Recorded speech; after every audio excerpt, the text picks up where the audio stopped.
أعوذ بالله من الشيطان الرجيم. بسم الله الرحمن الرحيم. يا أيها الذين آمنوا استعينوا بالصبر والصلاة إن الله مع الصابرين. یا ایہا الذین، اے وہ لوگ آمنو جو ایمان لے آئے، استعینوا تم مدد طلب کرو، بالصبر صبر کے ذریعے، والصلاة اور نماز کے ذریعے، ان اللہ بے شک اللہ تعالی مع الصابرین صبر کرنے والوں کے ساتھ ہیں۔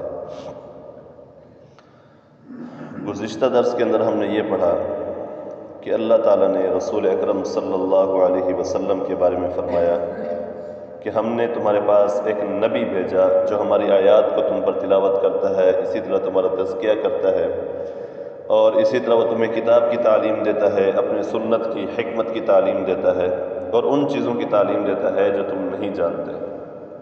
اور ساتھ ساتھ یہ بھی کہ اللہ نے فرمایا تم مجھے یاد کرو، میں تمہیں یاد کروں گا۔ معنی بعض علماء نے یہ لکھا ہے کہ تم اللہ تعالیٰ کو یاد کرو گے تو اللہ تعالیٰ اس کا بدل عطا فرمائیں گے، بہت ہی بہترین بدل عطا فرمائیں گے اللہ تعالیٰ۔ اللہ کا ذکر کرنے کا بدل، اللہ رب العزت کے ذکر کرنے کا جو نیکی ہے اس کی، وہ بہت ہی بڑی ہے، بہت بڑی ہے۔ جس طرح کل میں نے عرض کیا کہ دلوں کے زنگوں کو اتار دیتا ہے اللہ تعالیٰ کا ذکر جو ہے۔ یہ دل اگر میلا ہو جائے، دل گندا ہو جائے، دل سیاہ ہو جائے، رسول خدا صلی اللہ علیہ وسلم کے حدیث کے مفہوم کے مطابق دلوں کے میل اتارنے کے لیے، دلوں کے زنگ کو اتارنے کے لیے اللہ رب العزت کا ذکر ہی کافی ہے۔ اتنی بڑی چیز ہے اللہ تعالیٰ کا ذکر۔ اللہ فرماتے ہیں تم میرا ذکر کرو، میں تمہیں بدلہ دوں گا اس کا۔ اور جس کو اللہ تعالیٰ خود بدلہ عطا فرمائے، ظاہر سے وہ بادشاہ ہے، بادشاہ ہے تو کتنا بڑا بدلہ عطا فرمائے گا۔ بادشاہ بہت ہی بڑا بدلہ عطا فرمائے گا۔ وہ ایک بندے کے بارے میں لکھا تھا کہ بادشاہ کے پاس گیا، اس نے بادشاہ سے کہا کہ مجھے کچھ کام چاہیے، مجھے کچھ کام چاہیے۔ بادشاہ نے اس کو اپنے پاس رکھ لیا، اور ساتھ میں جو کیا نام ہے گھوڑوں کا جو باڑا تھا، اس میں ساتھ کام، دوسرے جو ساتھ تھے ان کے ساتھ اس کو بھی کام پہ لگا دیا۔ پھر کسی دن بادشاہ نے اپنے گھوڑے کے متعلق اس سے پوچھا کہ میرا جو گھوڑا ہے جس پر میں سواری کرتا ہوں وہ کیسا ہے؟ اس نے کہا بادشاہ سلامت وہ نسلی گھوڑا نہیں ہے۔ بادشاہ حیران ہو گیا، نسلی گھوڑا نہیں کیا مطلب؟ کہنے لگا یہ نسلی گھوڑا نہیں ہے، اگر نسلی ہوتا تو اس کی چال چلن اور ہوتی، یہ نسلی نہیں ہے۔ اس نے پوچھا کیسے؟ تو وہ کہنے لگا بھئی گھوڑا جو ہوتا ہے، نسلی گھوڑا جو ہوتا ہے، وہ گھاس کو نیچے سے اٹھا کر کے منہ اوپر کر کے گھاس کھاتا ہے۔ یہ منہ نیچے کر کے گھاس کھا رہا تھا جس طرح گائے بھینس وغیرہ کھاتی ہے۔ اس نے اس کو بلایا، جس سے خریدا تھا وہ گھوڑا، اس کو بلوایا بادشاہ نے، وہ آیا جی حضور۔ بادشاہ نے پوچھا تو یہ گھوڑا کہاں سے لایا اور کس طرح مجھے دیا؟ اس نے کہا بادشاہ سلامت اس کی ماں جو ہے وہ مر گئی تھی، ہم نے اس کو بھینس کا دودھ پلایا تھا، اور یہ اسی کے ساتھ چر کے بڑا ہوا ہے۔ بادشاہ کو یہ پسند آیا ہے بندہ جو تھا، اس کو اوپر کا عہدہ دے دیا، اس کو جو ہے نا اپنی مالکن کے پاس رکھ دیا، بھئی میری جو کیا نام ہے بیوی ہے جو ملکہ ہے اس کے ساتھ اس کے خادم بن جاؤ۔ کچھ دن اس کے ساتھ رہا۔ بادشاہ نے اس سے پوچھا ہاں بھئی میری ملکہ کو کیسا پایا آپ نے؟ اس نے کہا بادشاہ سلامت جان کی امان چاہوں تو ملکہ جو ہے آپ کی وہ ملکہ نہیں ہے، آپ کی جو ملکہ ہے، جو آپ کی بیوی ہے، وہ ملکہ نہیں ہے، وہ کسی فقیر کی بیٹی لگتی ہے۔ اچھا غصہ ہوا، لیکن جان کی امان دے چکا تھا۔ اس نے کہا اچھا کس طرح؟ وہ کہنے لگا جو ملکہ ہوتی ہے، جو شہزادی ہوتی ہے، وہ اپنے غلاموں کے ساتھ اس کا رویہ اور ہوتا ہے، اس کا جو رویہ ہے یہ غلاموں کے ساتھ جو دوسرا ہے وہ۔ مثال کے طور پر یعنی جو بادشاہ شہزادی، نسل شہزادی ہوتی ہے، اس کے اندر بڑا پن ہوتا ہے، وہ اپنے غلاموں کو بھی اسی طرح رکھتی ہے، لیکن یہ اپنے غلاموں پر ظلم کرتی ہے، یہ اپنے غلاموں پر ظلم کرتی ہے۔ ظاہر سی بات جب ایک بندے کو بالکل کچھ نہ ہو، اس کو جب کوئی عہدہ مل جائے تو وہ اس کے اندر تکبر تو آئے گا، فخر تو آئے گا۔ اب وہ اپنے غلام پر جو ہے ظلم کرتی، جبکہ شہزادیاں جو ہوتی ہیں وہ ظلم نہیں کرتی۔ بادشاہ نے اس کی کیا نام ہے اپنی جو ہے ساس کو بلوایا، بھئی یہ بیٹی آپ کی اس طرح ہے۔ اس نے کہا جی ہاں، کیونکہ شروع میں کیا نام ہے ہماری بچی فوت ہو گئی تھی، ہم نے آپ کی قرابت کو دیکھا، ہم نے آپ کی قرابت کو چاہا کہ کیا نام ہے قربت جو ہے ہماری بڑھے گی، آپ بادشاہ بنیں گے، اس لیے ہم نے اس دوسری بیٹی کو اٹھا کر کے دوسروں سے اٹھا کر کے اپنی آپ کے ساتھ نکاح کر دیا، اس کو اپنی بیٹی بنا لیا ہم نے، یہ حقیقتاً ہماری بیٹی نہیں ہے۔ بادشاہ حیران ہوا، بادشاہ نے اس کو اپنے پاس رکھ لیا، بالکل اپنے قریب کر لیا، اپنے قریب کر لیا۔ پھر کچھ دنوں بعد بادشاہ نے اپنے متعلق اس سے پوچھا بھی میرے بارے میں کیا خیال ہے؟ اس نے کہا بادشاہ سمجھ جان کے امان پاؤں تو عرض کروں گا۔ اس نے کہا امان ہے، بولو۔ تو وہ کہنے لگا آپ جو ہے حلالی نہیں ہیں۔ بادشاہ کو کہنے لگا غلام آپ حلالی نہیں ہیں۔ بادشاہ تیش میں آ گیا، غصے میں آ گیا، مجھے یہ کہہ رہا ہے، لیکن امان دے چکا تھا، کچھ نہیں کہا۔ پوچھا وہ کیسے؟ کہا کہ آپ کی جو طور و اطوار ہیں وہ بادشاہوں والے نہیں ہیں، آپ کی جو طریقے ہیں وہ بادشاہوں والے نہیں ہیں۔ بادشاہ نے اپنی امی کو بلوایا، کہا اماں جان یہ اس طرح کہہ رہے ہیں۔ اس کی ماں نے کہا بیٹا سچ کہتا ہے یہ۔ بادشاہ کی ماں نے کہا بیٹا یہ غلام سچ کہہ رہا ہے، کیونکہ آپ جو ہیں کیا نام ہے ہمارا جو اصلی بیٹا تھا وہ مر گیا تھا، اس لیے ہم نے آپ کے والد کی سیٹ کو خالی نہ رہنے دینے کے لیے اس لیے آپ کو اپنا بیٹا بنا لیا تھا اور آپ کو بادشاہ دے دیا، آپ کو بادشاہ بنا لیا۔ اس نے غلام سے پوچھا تمہیں کیسے پتہ چلا کہ میں بادشاہ نہیں ہوں؟ غلام کہنے لگا کیونکہ بادشاہ جو ہوتے ہیں وہ اگر جب کسی کو انعام و اکرام دیتے ہیں تو وہ یہ پھل فروٹ نہیں دیتے، وہ یہ چیزیں نہیں دیتے، وہ گھوڑے دیتے ہیں، وہ بڑی بڑی سواریاں دیتے ہیں، بڑے بڑے انعامات ہیرے جواہرات دیتے ہیں۔ آپ نے مجھے انعامات جو دیے ہیں، پہلی مرتبہ انعام دیا تب بھی پھل فروٹ دیا، کچھ راشن دے دیا، دوسری مرتبہ جو انعام دیا وہ بھی اسی طرح کا تھا۔ تو اس سے پتہ چلتا ہے آپ کی جو انعامات دینے کا طریقہ ہے یہ اس طرح ہے۔ بات یہاں اصل یہ عرض کرنے کا مقصد ہے میرا کہ بادشاہ کا جو انعام دینے کا طریقہ ہوتا ہے وہ اپنی شان کے مطابق دیتا ہے۔ بادشاہ جو ہوتا ہے اپنی شان کے مطابق انعام دیتا ہے، تو اللہ رب العزت جب کسی کو انعام دیں گے تو کس قدر بڑا انعام ہوگا۔ وہی اللہ فرما رہے فاذکرونی اذکرکم، تم مجھے یاد کرو میں تمہیں بدلہ دوں گا، اس کا میں تمہیں اس کا انعام دوں گا۔ اللہ رب العزت کے یاد کرنے کا، اللہ رب العزت کو یاد کرنے کا جو بدلہ ملے گا اللہ رب العزت کو اپنے شان کے مطابق عطا فرمائیں گے۔ پھر کتنی بڑی بادشاہت ہے اس کی، کتنا بڑا مالک ہے۔ ظاہر سی بات ہے جب وہ کسی کو نوازے گا تو پھر اسی قدر نوازے گا۔ تو عرض کرنے کا مقصد فاذکرونی اذکرکم، یہ کل کا ہمارا درس تھا کہ اللہ تعالیٰ نے فرمایا کہ تم مجھے یاد کرو میں تمہیں اس کا بدلہ دوں گا، واشکروا لی ولا تکفرون، اور تم میرا شکر کرو نہ شکری نہ کرو۔ آگے اللہ فرماتے ہیں یا ایھا الذین آمنوا، اے ایمان والو، استعینوا، تم مدد طلب کرو، بالصبر، صبر کے ذریعے سے، والصلاۃ، اور نماز کے ذریعے سے۔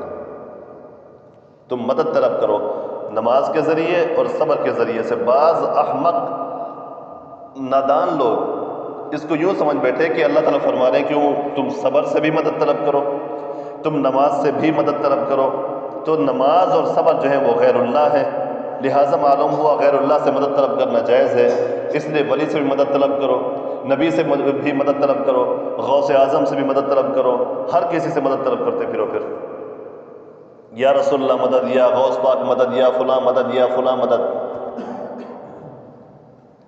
عقل کی کمی ہے، ورنہ سمجھنے کی بات تو واضح ہے کہ یہاں پر عربی کا جو لفظ ہے با، یہ ذریعہ بتانے کے لیے آتا ہے۔ اللہ نے وہی استعمال فرمایا ایھا الذین آمنوا استعینوا بالصبر وبالصلاۃ، بالصبر، با صبر کے اوپر با داخل ہے، وہی با جو ہے صلاۃ کے اوپر بھی ہے۔ اللہ نے دونوں کے ساتھ مقرر فرما دیا ہے بالصبر والصلاۃ، کہ نماز کے ذریعے سے مدد طلب کرو، صبر کے ذریعے سے مدد طلب کرو۔ اس سے یہ معلوم ہوتا ہے کہ عبادات کے ذریعے سے مدد طلب کرو، نہ کہ ان عبادات سے مدد طلب کرو۔ عبادات کو ذریعہ بنانا ہے۔ صبر کی عبادت ہے، صبر کرنا عبادت ہے، صبر کی اس کے ذریعے سے اللہ سے مدد طلب کر لی، یا اللہ میں صبر کر رہا ہوں، اس پر مجھے مزید توفیق عطا فرما، یہ پریشانی جو میری حل فرما دے۔ نماز پڑھی، نماز عبادت ہے، نماز کے بعد دعا مانگو، یا اللہ نماز پڑھی اس کو قبول فرما دے، اس کے ذریعے سے میری بخشش فرما دے، اس کے ذریعے سے میرے گناہوں کو معاف فرما دے۔ اس کو ذریعہ بنانا ہے، اسی سے مدد طلب نہیں کرنی، اسی سے مدد طلب نہیں کرنی۔ بعض ایسے ہیں کہ ہر چیز سے مدد طلب کرنے کے لیے تیار ہیں، اور بعض ایسے ہیں وہ نبی سے بھی مدد طلب کرنے کے لیے تیار نہیں ہے، یعنی نبی کو بھی ذریعہ بنانے کے لیے تیار نہیں ہے۔ ملحدین جو ہے، غیر مقلدین جو ہے، یہ کہتے ہیں نبی کو بھی وسیلہ نہیں بنانا چاہیے، نبی کو وسیلہ نہ بناؤ۔ ہم کہتے ہیں نا یا اللہ، نبی اکرم صلی اللہ علیہ وسلم کے وسیلے سے، ان کے واسطے سے، ان کی امت ہونے کے واسطے سے ہمارے گناہوں کو معاف فرما دے۔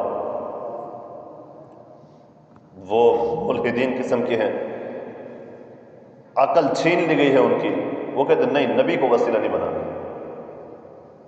اچھا پھر وسیلہ کس کو بنائے؟ کہتے ہیں جو تم نے عبادت کی ہے نا، جو تم نے نماز پڑھی ہے، اس کو وسیلہ بنا سکتے ہو، نبی کو وسیلہ نہیں بنا سکتے۔ یہ نماز آئی کہاں سے؟ سکھائی کس نے؟ رسول اکرم صلی اللہ علیہ وسلم نے۔ جو دینے والا ہے، نماز سکھانے والا ہے، نماز بتلانے والا ہے، طریقہ کار سمجھانے والا ہے، اللہ کی عبادت دینے والا ہے، اس کو وسیلہ نہ بنانا، اس کو وسیلہ نہ بنانا۔ یہ آج اس نبی کا امتی کہہ رہا ہے، جبکہ پیچھے ہم پڑھ کے آئے ہیں کہ یہودی جو تھے نبی اکرم صلی اللہ علیہ وسلم کی پیدائش سے پہلے یہودی رسول خدا صلی اللہ علیہ وسلم کو وسیلہ دے کر کے اللہ سے دعا مانگتے تھے۔ ان کو بھی یقین تھا، ان کو اعتماد تھا، کیونکہ وہ اس وقت صحیح تھے، اس وقت وہی شریعت پر تھے، اس وقت وہی صحیح دین پر تھے، وہ بھی رسول اکرم صلی اللہ علیہ وسلم کو وسیلہ دیتے تھے۔ آج بھی اگر کوئی صحیح دین پر ہے تو وہ رسول خدا صلی اللہ علیہ وسلم کو وسیلہ دیتے ہیں۔ اور جن کو نبی سے بغض ہے بظاہر مسلمان ہے، نبی سے عداوت ہے بظاہر مسلمان ہے، نبی سے دشمنی ہے بظاہر مسلمان ہے، تو وہ تو پھر اپنا گن تو نکالنا ہوتا ہے انہوں نے۔ وہ کہتے ہیں نبی کا وسیلہ دینا جائز نہیں ہے۔ نبی کا وسیلہ دینا کیوں جائز نہیں ہے؟ سب سے اعلیٰ ہستی ہے، اللہ رب العزت کے بعد سب سے اعلیٰ مقام ہے، سب سے اعلیٰ مرتبہ ہے ان کا وسیلہ نہ دے۔ یہاں پر دنیا کے اندر تم دیکھتے ہو، ڈھونڈتے ہو کوئی کیا نام ہے، جج کا جو ہے جو قریبی ہوگا اس کو تھوڑا سا سفارش کرا دو، جو قریب سے قریب تر ہو اس کو ہم واسطہ بناتے ہیں، یار تو تھوڑی سی میری سفارش کر دے، میرا جو ہے معاملہ حل ہو جائے۔ وکیل کے قریب تر ہو، یار تو وکیل کو کہہ دے میرا تھوڑا معاملہ حل کروا دے۔ جو بادشاہ کے قریب ہو، وزیر اعظم کے قریب ہو، اس سے رابطے میں رہتے ہیں، اس کو واسطہ بناتے ہیں کہ وزیر اعظم سے کام بنوانا ہے، کام نکلوانا ہے۔ بڑے عہدیدار کے جو قریب ہو اس کے پاس جاتے ہیں، یار تو تھوڑا اپنے کیا نام ہے بڑے اس عہدیدار کے پاس جا، ہم تو اس سے سفارش کرتے ہیں۔ ہم یہ دنیا کے اندر تو یہ دیکھتے ہیں کہ جو دنیا میں سب سے اس کے بڑے عہدے والے کے قریب آدمی ہیں ان کو ڈھونڈتے ہیں، ان کو ذریعہ بناتے ہیں اپنے کام بنانے کے لیے۔ تو دنیا کا تو ہم نے اصول یہ رکھا ہوا ہے، آخرت کا اصول یہ کیوں نہیں بن سکتا؟ سب سے بڑے امام الانبیاء صلی اللہ علیہ وسلم اللہ رب العزت کے سب سے قریب ترین بندے ہیں، سب سے قریب ترین نبی ہیں، ان کو وسیلہ نہیں بنا سکتے۔ کیوں بھائی؟ اور جو گناہ ہے، یہ نبی کو وسیلہ بنانا گناہ ہے، اور جو نبی تعلیمات دے کے گئے ہیں ان کو وسیلہ بناتے پھرو۔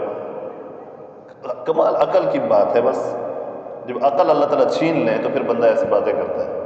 تو بہرحال عرض کرنے کا مقصد یہ ہے کہ اللہ تعالیٰ فرماتے ہیں بالصبر والصلاۃ، نماز کے ذریعے سے، صبر کے ذریعے سے مدد طلب کرو۔ ان دونوں سے طلب نہیں کرنی، ان کے ذریعے سے طلب کرنی ہے۔ آگے اللہ فرماتے ہیں ان اللہ مع الصابرین، بے شک اللہ تعالیٰ صبر کرنے والوں کے ساتھ ہے۔ اور سب سے بڑا صبر کب ہوتا ہے؟ سب سے بڑا صبر اس وقت کیا جاتا ہے جس وقت کوئی اپنا سامنے قتل ہوا مرا ہو۔ جب کوئی قتل ہو جائے اور سامنے ہو، اس وقت سب سے بڑا امتحان ہوتا ہے، سب سے بڑا صبر کا وقت ہوتا ہے وہ اس وقت کہ جب کسی کو قتل کیا جائے، اللہ کے راستے میں شہید ہو جائے، یا ویسے ہی دنیا سے چلا جائے، کوئی اس کو دشمنی کے اندر، عداوت کے اندر مار دے، اس وقت امتحان ہوتا ہے بہت بڑا۔ تو اصل امتحان، اصل صبر جو ہوتا ہے وہ صدمے، پہلے صدمے کے وقت ہوتا ہے، پہلے صدمے کے وقت ہوتا ہے۔ نبی اکرم صلی اللہ علیہ وسلم گزر رہے تھے، ایک عورت کا، اس کا چھوٹا بچہ فوت ہو گیا، وہ رو رہی تھی۔ حضور اکرم صلی اللہ علیہ وسلم نے اس سے فرمایا کہ صبر کرو۔ اس نے کہا جا، صحابہ نے عرض کیا بھائی نبی ہیں، اللہ کے رسول ہیں۔ بعد میں وہ آئی نبی اکرم صلی اللہ علیہ وسلم کے دربار میں، یا رسول اللہ مجھے معاف فرما دیں، میں صبر کروں گی، میں اب صبر کروں گی۔ تو حضور اکرم صلی اللہ علیہ وسلم نے فرمایا نہیں، صبر پہلے صدمے کے وقت ہوتی ہے۔